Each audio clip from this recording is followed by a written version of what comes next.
도를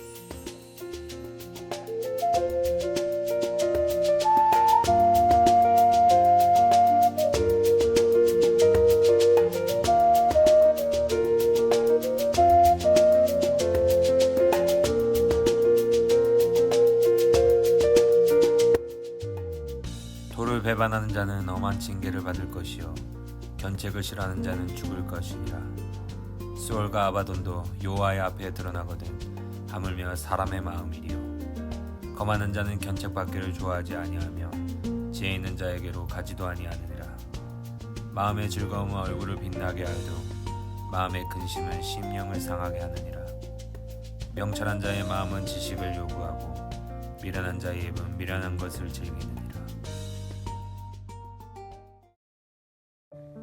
우리는 살아가면서 특별한 결단을 하게 되는 경우가 있습니다. 바로 다이어트, 운동, 공부 등과 같은 결단인데요. 하지만 작심삼일이란 말이 있듯이 세운 계획들을 온전하게 실천하는 사람들은 조금 드문 것 같습니다. 이유가 무엇일까요? 목표를 성취하기 위해서는 그 목표가 요구하는 꾸준한 행동이 필요한데 그 행동에 제동이 걸렸기 때문입니다. 게으름, 분주함, 미루는 습관 같은 요소들이 꾸준한 행동을 멈추게 하는데요. 그런데 사실 더 자세히 들여다보면 이런 요소들이 우리의 행동에 직접적인 타격을 가하지 않는다는 것을 알 수 있습니다. 그 요소들은 행동보다는 우리의 마음을 공격하게 되는데요. 행동보다 마음의 중요성이 앞서는 이유가 바로 여기에 있습니다. 마인드 컨트롤이란 자신의 생각, 행동, 감정 등을 절제하고 조절하는 일을 의미합니다. 흔히들 마음먹기에 달렸다라고 표현합니다. 어떤 행동에 변화를 주기 위해서는 반드시 마음에 자극을 주어야 하지만 마음이 변하지 않는다면 결국 행동도 변하지 않는다는 뜻입니다. 그런데 오늘 잠언에서도 우리에게 이런 마음에 대한 말씀을 전해주면서 두 가지 사실에 대해 알려주고 있는데 그 첫 번째는 바로 하나님의 법을 가까이 하라고 말씀하고 있습니다. 오늘 본문은 10절 말씀으로 시작하고 있습니다. 여기서 도는 사람이 행할 마땅한 도리를 포함하며 하나님께서 사람에게 요구하시는 법도를 의미합니다. 마음을 다루는 오늘 말씀에서 잠언은 왜 도에 대해 언급하고 있을까요? 우리가 하는 모든 일에는 어떠한 기준이 필요합니다. 만약 기준이 없다면 그것은 무질서한 결과를 가져오게 되지요. 예를 들어 기준 없이 건축한 건물은 부실공사로 이어질 가능성이 높으며 일상에서 흔히 접할 수 있는 스포츠에서도 법을 제정하고 시행하는데도 기준이 필요합니다. 그리고 더 나아가 이러한 기준은 우리 인간관계 안에서도 필요로 합니다. 그런데 사실 마음이라는 것은 우리 눈에 보이지 않는 영역이기에 무한 자유지대이며 그 누구도 자기 자신의 마음을 통제하거나 규제할 수는 없습니다. 하지만 오늘 하나님께서는 그 마음에도 기준이 있기를 원하십니다. 하나님께서는 천지를 창조하신 이후에 사람에게 세상을 다스릴 수 있게 모든 것을 허락하셨고 모든 것을 허용하셨습니다. 그러나 그 가운데도 기준을 제시하셨는데 그 기준은 바로 통제와 억압이 아닌 생명과 안전입니다. 그렇다면 우리 그리스도인들은 마음을 사용할 때 어떠한 기준으로 살아가야 될까요? 그것은 바로 하나님의 말씀입니다.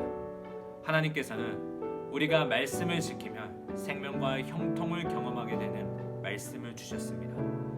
예수님께서도 마태복음에서 우리의 마음이 어떠한지를 말씀하시면서 그런 마음을 떠나 항상 말씀 앞에 우리의 마음을 지킬 것을 이야기하고 계십니다. 이렇듯 우리는 늘 말씀을 사모하며 그 말씀 앞에서 내 마음을 점검해야 할 필요가 있습니다. 그러한 자를 하나님께서는 오늘 명철한 자, 곧 지혜 있는 자라고 말씀하고 계시지요. 두 번째는 하나님께서는 우리의 마음을 항상 지켜보신다는 사실입니다. 아담과 하와는 범죄한 이후 하나님을 피해 숨었습니다. 죄를 범한 모든 사람들이 이와 동일한 행동을 보이게 되지요. 우리는 죄를 은밀하게 진행하면서 아무도 눈치채지 못하게 죄악을 범하게 됩니다. 아간은 사람들의 눈을 피해 외투와 보물을 숨겼습니다. 요나는 하나님의 눈을 피해 다시스로 가는 배에 올랐습니다. 가룟 유다는 동료 제자들이 눈치채지 못하게 예수님을 팔아넘길 계획을 세웠습니다. 이런 행위들은 결국 하나님을 피해 행할 수 있다는 그릇된 생각으로부터 시작됩니다. 하지만 우리는 결코 하나님을 속일 수 없는 존재들입니다. 이러한 사실을 오늘 잠언은 11절을 통해 하나님은 사람의 모든 행동뿐만 아니라 그 마음의 은밀한 곳까지도 다 아시는 분이심을 말씀하고 있습니다. 여기서 수올은 죽은 자들이 가는 가장 낮은 곳을 의미하며 아바돈은 수올보다도 더 낮은 곳이라고 구약시대 사람들은 믿고 있었습니다. 그런데 그런 곳까지 하나님 앞에서 드러나는데 하물며 한낱 사람의 마음이 하나님 앞에서 감춰질 수 있겠느냐라고 이야기하고 있는 거지요.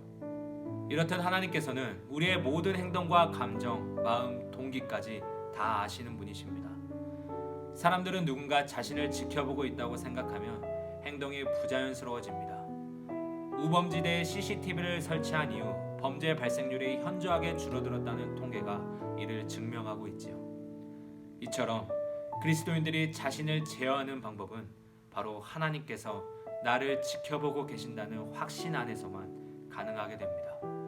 그렇다고 해서 하나님을 감시자로 인식하라는 말이 아닙니다.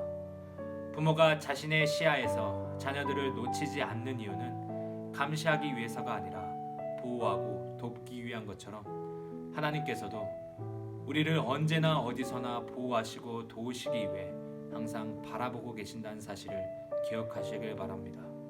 그리고 이러한 믿음을 가진 지혜자의 모습으로서 하나님께서 주시는 평안과 기쁨을 항상 마음에 채워가는 삶이 되기를 원합니다. 사람의 모든 행동의 시작은 마음으로부터 나오게 됩니다.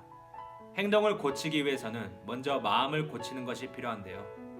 그러면서 세상 사람들은 자신의 마음먹기에 행동이 달렸다고 말하곤 합니다.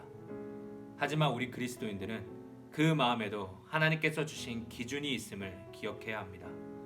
그 기준은 바로 생명을 얻고 형통하기 위해 말씀이라는 기준점에서 벗어나서는 안 된다는 것, 그리고 그 마음을 하나님께서는 항상 지켜보고 계신다는 믿음을 놓지 않고 살아가는 삶이 되기를 바랍니다.